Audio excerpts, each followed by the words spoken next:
Assalamualaikum warahmatullahi wabarakatuh. Perkenalkan, nama saya Ragil Kusworo, NIM 2019 71097. Langsung saja, di sini saya akan menjelaskan masalah operasi dari PLTN, PLTS, dan PLTB. Yang pertama pada PLTN, di mana pada pembangkit listrik tenaga nuklir atau PLTN adalah sebuah pembangkit daya termal yang menggunakan satu atau beberapa reaktor nuklir sebagai sumber panasnya. Prinsip kerja dari PLTN ini hampir sama dengan sebuah pembangkit listrik tenaga uap, yang dimana pada PLTU bertekanan tinggi untuk memutar turbin. Putaran turbin inilah yang diubah menjadi energi listrik. Perbedaannya adalah sumber panas yang digunakan untuk menghasilkan panasnya. PLTN menggunakan uranium sebagai sumber panasnya, dan PLTU menggunakan batu bara sebagai sumber panasnya.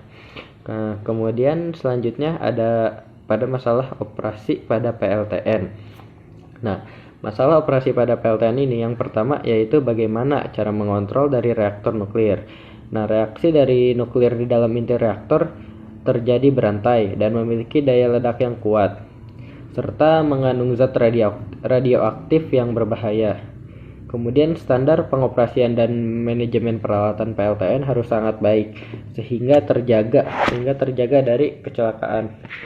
Kemudian jika terjadi kebocoran, maka daerah yang mengalami kebocoran harus segera diisolasi agar paparan zat radioaktifnya itu tidak langsung menyebar. Selanjutnya ada masalah yang kedua, yaitu tuntutan kedisiplinan yang tinggi dari operator. Nah, yang dimana operator ini dituntut untuk bekerja secara teliti dan disiplin, karena jika ada kebocoran sedikit yang akan nantinya berakibat fatal. Selanjutnya ada masalah operasi PLTN yang ketiga, yaitu masalah limbah nuklirnya. Nah, dari mana limbah ini kan? Limbah dari PLTN masih mengandung zat radioaktif yang dapat bertahan selama bertahun-tahun, sehingga perlu treatment khusus agar tidak mencemari lingkungan. Meski tidak jadi masalah secara langsung pada pengoperasian PLTN, tapi limbah ini akan menjadi masalah jika diputuskan untuk pengoperasian PLTN. Kemudian selanjutnya ada PLTS, di mana pada PLTS itu pembangkit listrik tenaga surya. Pembangkit listrik tenaga surya ini adalah pembangkit yang sumber energinya itu berasal dari matahari atau sinar surya. Nah, pembangkit listrik tenaga surya ini bisa dilakukan dengan dua cara, yaitu secara langsung menggunakan fotovoltaik dan secara tidak langsung dengan pemusatan energi surya atau dengan thermal. Selanjutnya ada komponen-komponen yang terdapat pada pembangkit listrik tenaga surya, yang dimananya ada solar panel atau panel surya, kemudian ada charge controller atau pengatur untuk baterai, kemudian ada inverter, selanjutnya ada baterai juga. Di sini langsung ke intinya. Jadi masalah operasi pada PLTS, di mana masalah operasi pada PLTS itu yang pertama tergantung pada faktor cuaca. Nah, apabila pada PLTS ini masuk ke musim penghujan atau harinya ini mendung, listriknya juga tidak akan optimal, di mana pada PLTS ini yaitu karena dari PLTS ini menyerap energi surya. Selanjutnya masalah yang kedua itu ada faktor dari kapasitas baterainya, di mana baterai menjadi media penyimpanan energi listrik yang dihasilkan pada siang hari. Berkaitan dengan pola konsumsi listrik kita yang terjadi pada malam hari, di mana sudah tidak ada lagi cahaya matahari. Nah, jadi kapasitas baterai ini sangat bergantung. Kemudian selanjutnya dari harganya juga, dari harga baterai. Semakin besar kapasitas baterainya, maka akan semakin mahal harganya.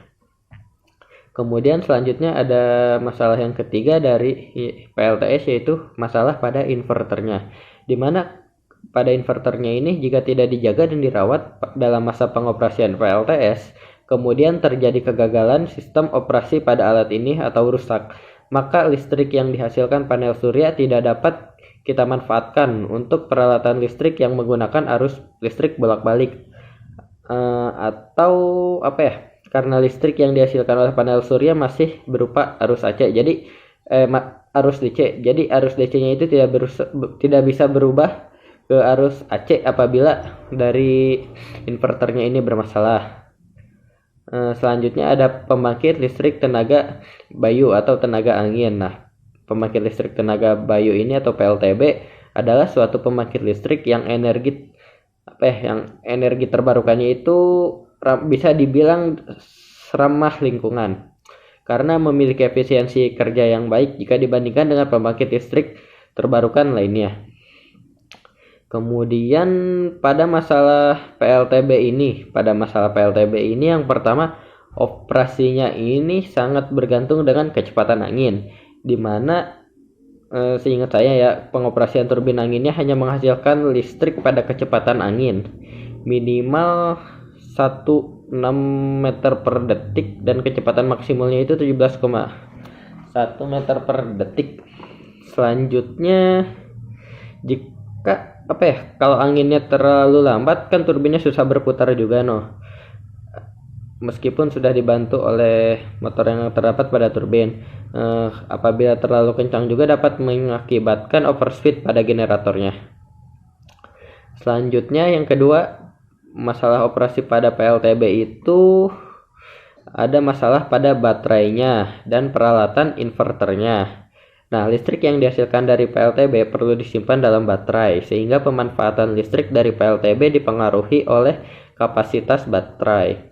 Jika alat rectifier atau inverternya mengalami kegagalan operasi atau bisa dibilang alat itu rusak, maka listrik dari hasil generator PLTB tidak dapat digunakan untuk peralatan listrik yang menggunakan arus bolak-balik, atau arus listriknya itu akan tetap berada pada arus DC atau arus arah. Kemudian masalah operasi PLTB yang ketiga itu di mana karakteristik generator PLTB tidak dapat mengkreat daya reaktif, bahkan cenderung menyerap daya reaktif. Berefek pada ketika PLTB dioperasikan ke dalam grid sistem jaringan bersama pembangkit yang lain, dapat mengganggu kestabilan tegangan jaringan, di mana terutama ketika ada pembangkit lain yang mengalami gangguan. Jika PLTB dioperasikan secara mandiri atau off-grid, maka daya yang dihasilkan dari PLTB ini masih belum mampu untuk menyuplai beban listrik skala besar. Sekian presentasi video dari saya. Terima kasih untuk yang sudah menonton. Mohon maaf apabila ada salah kata. Terima kasih. Assalamualaikum.